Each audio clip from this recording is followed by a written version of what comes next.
Bienvenue sur le podcast Challenge Yourself qui vous accompagne vers plus d'épanouissement personnel et professionnel. Je m'appelle Valérie Sauvage, je suis coach de vie, entrepreneuse et auteure. Je vous retrouve chaque semaine afin de vous embarquer dans un changement de vie et de vision. Bienvenue à bord. Bonjour à tous, je suis vraiment ravie de vous retrouver. Ça y est, maintenant la rentrée est passée. On est reparti dans notre rythme, peut-être l'ancien, peut-être enrichi de nouvelles routines, de nouvelles habitudes, de projets. Moi, j'ai plutôt l'habitude de dire que mon année, un peu comme les enfants, redébute en septembre. C'est-à-dire que je vois beaucoup de bonnes résolutions en janvier, mais moi, c'est septembre. C'est-à-dire que je repars avec l'envie de faire de nouvelles choses, avec l'envie de proposer, d'offrir de nouveaux programmes. Et c'est ce que je vais vous inviter à découvrir très très vite. Donc, s'il vous plaît, allez sur le site challengeyourself.fr parce que vous allez y découvrir le fruit d'un projet vraiment de longue date qui est à même de vous aider grandement. Ce serait dommage de passer à côté. Alors, je vous invite à être très vigilant, à regarder ça parce que je ne donnerai cette information qu'à ceux qui se seront abonnés au bonus de manière à ce que vous puissiez avoir le privilège d'avoir l'information en avant-première. Alors aujourd'hui, le thème que je cherchais à aborder est quelque chose qui peut vous concerner personnellement ou alors peut-être s'appliquer à des personnes qui vivent autour de vous, dans votre foyer, des amis qui peuvent avoir cette tendance, ou alors des collègues, des clients, des personnes avec qui vous interagissez au niveau professionnel. Et ce sujet, je ne vais pas créer le mystère plus longtemps puisque c'est le titre de ce podcast, donc vous le savez, c'est ce besoin, ce désir constant d'avoir raison. Et c'est quelque chose qui peut être très agaçant quand on le supporte d'autres personnes, qui peut même être très agaçant quand on se voit agir comme ça. Pourquoi ? Parce qu'on ne sait pas exactement d'où ça vient, ou parce qu'on a une petite idée et que ça n'est pas quelque chose dont on est le plus fier, parce que clairement, il y a des jeux psychologiques derrière le fait d'avoir raison. Il y a des motivations, des dynamiques particulières qui sont le fruit d'un travail en fait qui reste à faire, de progrès qui peuvent être accomplis. Et plutôt que de rejeter en fait ce besoin d'avoir raison, de se dire que c'est un mauvais comportement, vous savez que je suis pas du tout sur la notion du bien et du mal, donc je vais plutôt vous inviter à aller comprendre ce que ça révèle de vous, si c'est plutôt parce que vous avez foncièrement besoin d'estime, que votre estime de vous-même peut être musclée, qu'elle peut être développée, et que à travers le fait d'avoir une validation quant à ce que vous êtes en train de proposer, ce que vous êtes en train d'affirmer, eh bien c'est fortement lié, quand on manque d'estime de soi, à ce besoin de reconnaissance. Comme si vous cherchiez à ce que quelqu'un vous dise oui, je reconnais que tu es intelligent, oui, je reconnais que tu es compétent, que tu as une valeur, que tu es intéressant. Quand on veut avoir raison, on s'accroche très souvent à une idée, à une conviction, même si soi-même on a des fois des failles, même si on n'est pas sûr à 1000%, mais on peut être capable, parce que c'est important ce qui se joue derrière, eh bien, d'aller rajouter des arguments, une force de conviction qu'on ne ressent même pas profondément, tellement la peur de ne pas être perçu comme quelqu'un d'intelligent, quelqu'un étant talentueux, compétent dans ce qu'il évoque, en fait, on est capable même de se suradapter, de surjouer. Et quand, à l'inverse, on le supporte de quelqu'un, on le voit, on l'observe. Quand je dis le supporter, c'est sans jugement, c'est être la personne miroir face à celui qui agit comme ça. Eh bien, il faut comprendre que ce qui est important, ce que l'autre en face recherche, c'est être validé. Donc plus vous allez rentrer dans ce combat, tu veux avoir raison, mais moi aussi je veux avoir raison et je ne plierai pas et je vois que tu ne plieras pas, et bien plus on va effectivement vers des difficultés, vers des tensions, vers des conflits, des malentendus et des relations interpersonnelles qui ne s'épanouissent pas, qui s'étiolent, qui montent dans un niveau de tension souvent inutile par rapport au sujet même évoqué, et c'est quand même dommage. Parce que plus on va prendre conscience de sa propre dynamique psychologique ou de celle des autres, plus ça peut nous aider à mieux interagir, à travailler sur son propre comportement et vraiment à viser des interactions plus positives et constructives que tendues, agressives et parfois surtout sans fondement. Alors il n'y a pas que le besoin d'estime de soi, je ne vais pas revenir vraiment en détail sur tous les besoins qui se cachent derrière, mais ça peut être aussi des personnes qui ont vraiment besoin de sécurité et qui, dans le fait d'avoir raison, eh bien, se disent le fait de me rendre compte et d'avoir une validation extérieure des personnes qui se rendent compte aussi que j'ai raison, ça me permet de voir que À peu près sur tous les sujets, j'ai un point de vue, je sais où je vais, je sais ce qu'il faut faire.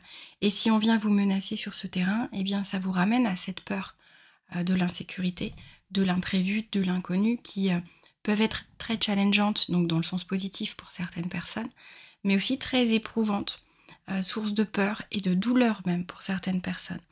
Il y a aussi quelque chose que je constate beaucoup, quelque chose que j'ai beaucoup étudié, parce que vous savez que j'ai vraiment poussé beaucoup entre la psychologie et les neurosciences, et il y a quelque chose qu'on peut moins ressentir, moins comprendre derrière la peur d'avoir raison, mais c'est encore une fois ce rapport à sa propre vulnérabilité. On a très peur d'avoir tort, parce que ça peut nous donner l'impression d'être perçu comme une personne vulnérable. Et c'est comme si dans notre société, être une personne vulnérable, c'était le pire défaut. C'était l'opposé même des personnes qui sont vues comme brillants, comme des gagnants, comme des fonceurs. Et être vulnérable, c'est pourtant extrêmement naturel, extrêmement normal. On est tous vulnérables d'une manière ou d'une autre à certains moments dans notre vie. Et si on ne l'accepte pas nous-mêmes, si on cherche à le cacher aux autres, alors l'idée c'est pas de le montrer à tout le monde, c'est de savoir aussi avec qui on peut se sentir en confiance, en sécurité, sur un terrain bienveillant et qui ne nous offre pas ce même contexte. Et là, effectivement, rester prudent, c'est un autre sujet. Mais le fait d'admettre qu'on a tort, le fait d'admettre que l'on s'est trompé, le fait d'admettre que l'on ne sait pas quelque chose, ça peut mettre en situation vraiment inconfortable énormément de personnes. Alors, je ne sais pas comment vous vivez la chose. Je sais que moi, quand j'étais plus jeune, vous savez que je suis une ancienne timide, je préférais ne même pas affirmer mon point de vue, justement parce que j'avais très très peur de ne pas avoir les bonnes infos, de ne pas être assez pointue sur un sujet, de ne pas être vue justement comme intelligente ou comme ayant compris la chose ou ayant travaillé la chose ou devançant même le programme. Il y en a certains qui étaient extrêmement forts pour aller plus vite que la machine, à toujours prendre de l'avance, à toujours chercher en avance et à lever la main avant même que la question soit posée. Et cette vulnérabilité, c'est parce qu'elle m'habitait tellement à l'époque que je prenais même pas le risque d'essayer d'avoir raison, je préférais ne rien dire pour éviter d'avoir tort.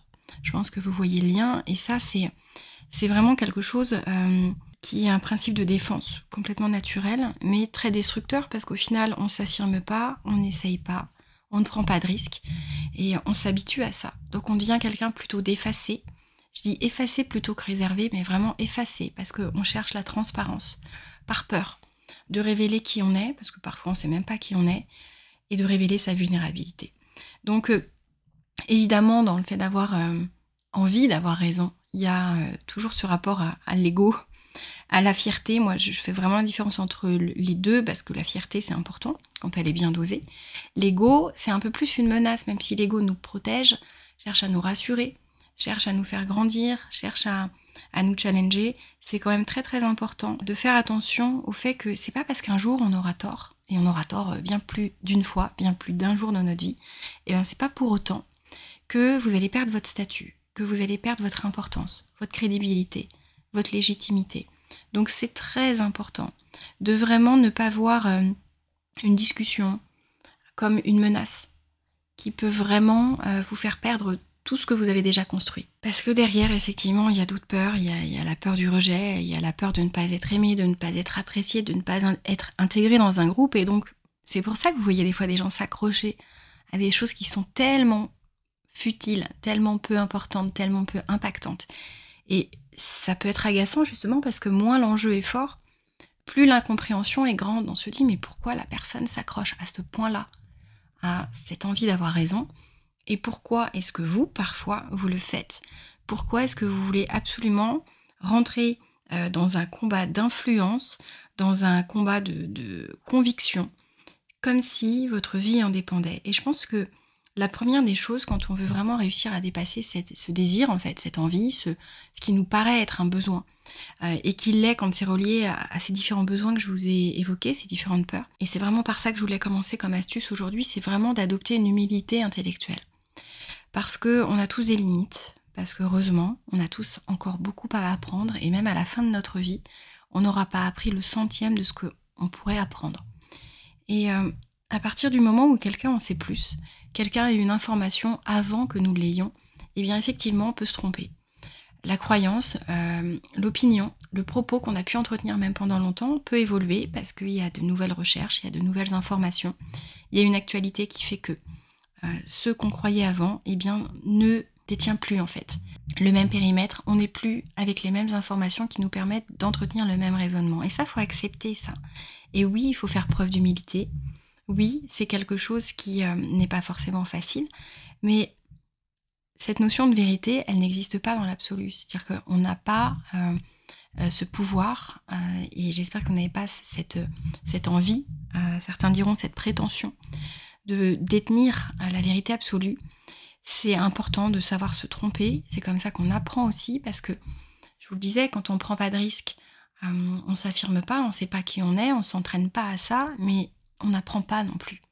Parce que si on n'ose pas poser de questions, si on n'ose pas aller dans l'échange d'informations en étant OK pour être dans une discussion avec des propos qui ne s'alignent pas, avec des informations qui vont vraiment sur des polarités complètement opposées, eh bien c'est quand même important de réussir à faire ça, parce que si on ne sait pas ou qu'on ne veut pas faire ça, eh bien on n'avancera jamais autant. Donc oui, on va chercher en soi toute sa modestie, son humilité, on accepte de se tromper, on accepte d'apprendre des autres, quel que soit leur âge, leur parcours, quelle que soit leur crédibilité ou leur légitimité, parce que vous pouvez vous tromper. Vous pouvez voir quelqu'un de très jeune rejoindre votre équipe professionnelle, par exemple, et quelqu'un qui a un parcours particulier, qui a peut-être des parents qui, depuis tout petit, lui ont permis d'accéder vraiment à une montée en compétences extrêmement rapide dans un domaine.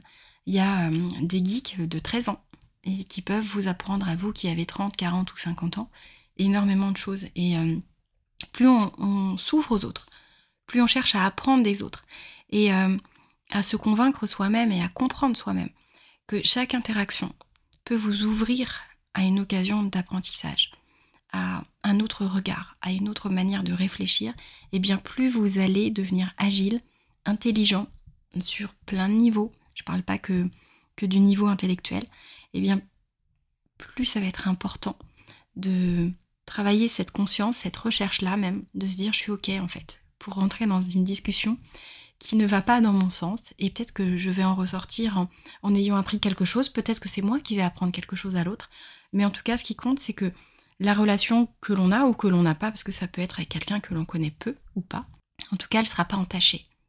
Parce que c'est souvent ça qui se joue. À force de vouloir trop avoir raison, on cherche à écraser, on cherche à imposer sa vision des choses. On cherche même pas à convaincre intelligemment, on cherche à dire à l'autre, tu vas penser ça comme moi, parce que moi, j'ai raison, parce que moi, j'ai la crédibilité, le parcours, la connaissance, qui font qu'on ne vient pas dire que j'ai tort. Et ça, si vous vous retrouvez dans ça, c'est que effectivement en termes d'ego, il y a des choses qui se jouent, il y a des choses à travailler. Et il peut même y avoir des peurs dans l'interaction avec des personnes qui vous inspirent, mais que vous pourriez peut-être même ne pas écouter autant, dont vous n'arriveriez pas à vous inspirer autant parce que vous avez ce schéma, cette dynamique d'opposition, parce que systématiquement, vous avez envie d'avoir raison. Et ça, des fois, on n'est pas forcément conscient de la chose. Il y a des gens qui peuvent vous dire, mais c'est quand même fatigant, tu veux toujours avoir raison. Et vous pouvez vous dire, mais c'est pas vrai, mais essayez d'être objectif. Essayez de vous observer quand vous êtes en train d'interagir avec quelqu'un. Voyez si vous écoutez suffisamment la personne, sans la couper, sans chercher à lui dire, ah non, mais attends, non, moi je vais t'expliquer. Soyez humble, soyez patient, laissez l'autre aller jusqu'au bout de son raisonnement, écoutez-les. Écoutez-le, écoutez-la, écoutez-les, soyez ouverts, quelle que soit, comme je vous l'ai dit, la personnalité, le parcours et la crédibilité de la personne en face, parce que c'est hyper important. Parce que si vous n'êtes pas dans une écoute profonde, une écoute active, vous n'allez pas réellement pouvoir comprendre pourquoi et comment l'autre réfléchit ainsi, et vous amène donc à un raisonnement qui n'est pas le vôtre. Et posez des questions plutôt que de chercher à tout de suite avoir votre répartie, à apporter une réponse divergente, à même couper la personne parce que vous estimez qu'elle est complètement à côté de la plaque. Laissez-la aller au bout des choses et vous verrez si oui ou non elle est à côté de la plaque ou si c'est parce que elle dispose d'informations que vous ne détenez pas. Parce que clairement, quand on a ce désir là d'avoir raison, il y a souvent un jugement extrêmement rapide. C'est-à-dire que très vite, la première chose qui vient à l'esprit, c'est l'autre ne comprend rien, l'autre est bête, l'autre ne détient pas les informations, comment il peut affirmer ça? Alors je vous donne quelques exemples, vous avez entendu des exemples forts, des mots forts, mais que vous avez pu parfois penser. Et ça, clairement, c'est du jugement. Donc, on va pas dire de ne pas juger, parce que ça, humainement parlant, ça reste quand même quelque chose de compliqué. Ce qui est important, c'est d'une part, de garder son jugement pour soi, et puis essayer de suspendre votre jugement, de vous laisser le temps, juste temporairement, d'entendre d'autres perspectives, d'autres points de vue, d'autres regards, d'autres manières de réfléchir et d'utiliser des informations dont vous disposez ou auxquelles vous n'avez pas accès. C'est très important, parce que c'est même une manière de montrer à l'autre que vous le reconnaissez, que vous acceptez ces émotions, alors comme si on avait ce pouvoir d'accepter ou non, en fait. Chacun a le droit de ressentir certaines émotions. Ce qui est important, c'est d'apprendre à reconnaître les émotions des personnes face à vous, de faire attention à l'autre, de ne jamais juger une émotion, de ne jamais dire « je comprends même pas que tu te mettes en colère pour ça, c'est absolument pas important, apprends à te réguler, apprends à prendre de la hauteur ». Ça, c'est extrêmement violent, en fait, pour une personne qui est dans l'émotion. Donc plus vous allez d'une part faire preuve d'humilité intellectuelle et en plus, eh bien, d'empathie, de patience et d'écoute profonde de l'autre, plus vous pouvez grandir. Plus vous pouvez apaiser ce réflexe, parce que pour certains c'est un réflexe, de partir au quart de tour pour affirmer que vous avez raison et de le prouver, et bien plus ça vous servira, parce que ça vous évitera d'être sans arrêt dans un principe d'opposition, ça vous évitera d'être vu comme ça, parce que c'est jamais quelque chose qui favorise les relations harmonieuses. Choisissez vos combats, c'est essentiel. C'est le troisième point sur lequel je voulais venir, c'est vraiment, faites attention à vos relations. Veillez, surtout quand ce sont des relations auxquelles vous tenez, veillez à ce qu'elles restent harmonieuses, à ce qu'une divergence ne vous oppose pas, ne vous sépare pas, ne creuse pas un fossé. Parce qu'on peut très bien être amis de longue date et avoir des opinions politiques différentes, religieuses différentes, même ne pas aimer les mêmes aliments, la même stratégie d'entreprise quand on travaille ensemble. On a le droit d'avoir un ressenti différent parce qu'on est tous uniques, on a tous des singularités qui peuvent être fortes, et être amis, être proche, être bienveillant, de manière générale, même avec des gens que vous ne connaissez pas ou peu, eh bien ça passe par ce respect de la différence de l'autre.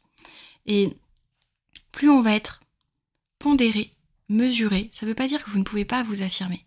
Ça ne veut pas dire que si vous savez que l'information qu'on est en train de vous donner n'est pas la bonne, parce que de source sûre, vous savez que ça n'est pas ça, que ça n'est pas le meilleur choix, que ça n'est pas le bon horaire, que ça n'est pas la bonne stratégie, vous pouvez le dire. Mais attention à la manière dont vous le faites. Prenez le temps d'écouter l'autre. Prenez le temps de lui laisser le temps d'évoquer ses idées et ses arguments, et faites la même chose en disant « j'entends, je dispose d'informations peut-être que tu n'as pas, et voilà moi ce que j'en pense, et voilà ce que je pense que nous devons faire, et voilà même ce dont je suis sûre. » Donc j'espère que tu le comprends. Essayez d'emmener, essayez d'embarquer avec vous, essayez de séduire dans votre raisonnement pour éviter un passage en force. Parce que des fois, c'est même pas dans l'un ou l'autre des raisonnements que se tient le plus cohérent, que se loge la vérité, votre vérité du moment. Essayez de proposer des alternatives, essayez de co-créer, de co-construire, parce que parfois, personne n'a raison. Ça ne veut pas dire que tout le monde a tort, parfois tout le monde a tort. Mais essayez de construire des solutions de compromis, qui ne vous abîment pas, qui ne mettent rien ni personne en péril, mais de voir comment vous pouvez réussir à dépasser même des désaccords, quand c'est quelque chose qui finalement n'est pas si important que ça.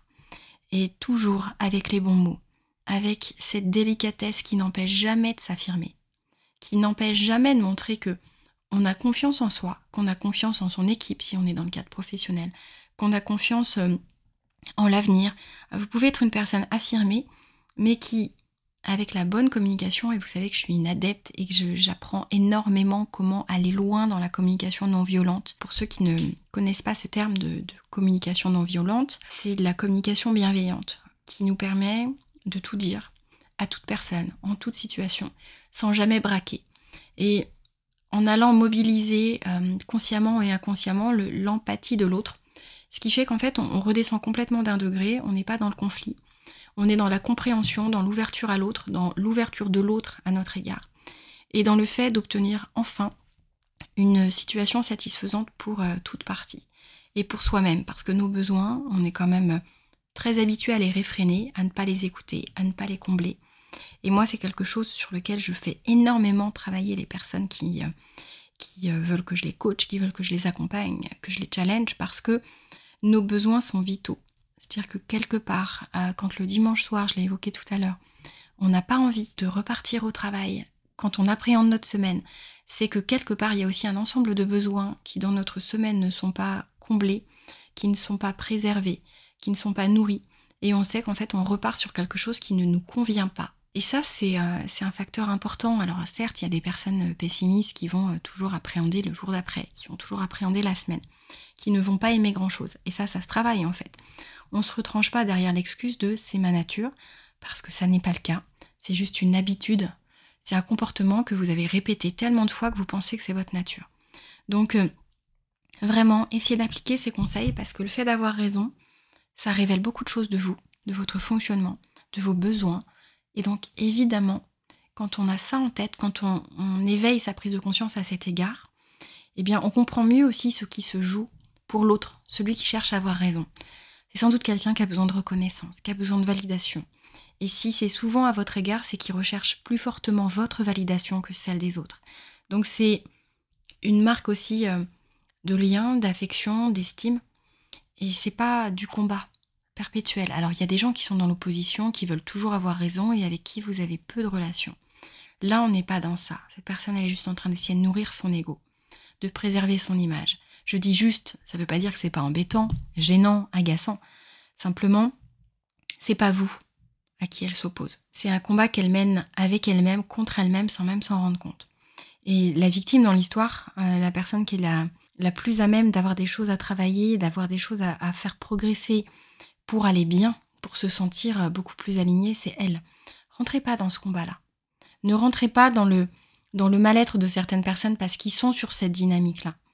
Parce que vous voulez garder, préserver votre image et votre crédibilité. Vous la préserverez bien mieux en laissant couler, en disant voilà, j'entends ton point de vue, j'ai l'impression, dis-moi si c'est une fausse impression, mais j'ai l'impression que tu ne veux pas écouter mon point de vue, tu ne me laisses pas aller au bout de mes phrases, de mon raisonnement.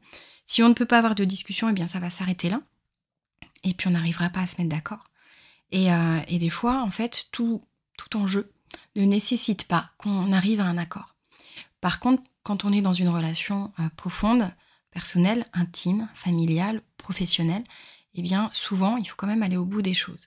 Et donc, c'est important de réussir à revenir sur un terrain plus collaboratif que combatif, de manière à réussir à trouver une solution satisfaisante et à s'expliquer à l'un, à l'autre, parfois il y a plus de parties prenantes, eh bien, quel choix on va faire et pourquoi et comment on peut le construire ensemble, l'admettre ensemble, l'accepter pour pas que ça soit de la résistance et un passage en force.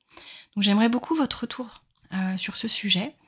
Je vais vous faire d'ailleurs un article qui va être aligné, que vous retrouverez donc sur le site challengeyourself.fr et surtout, je vous le répète, il y a un projet qui est à même de changer votre vie, que vous allez voir apparaître là, se concrétiser sur le site de Challenge Yourself d'ici très peu de temps.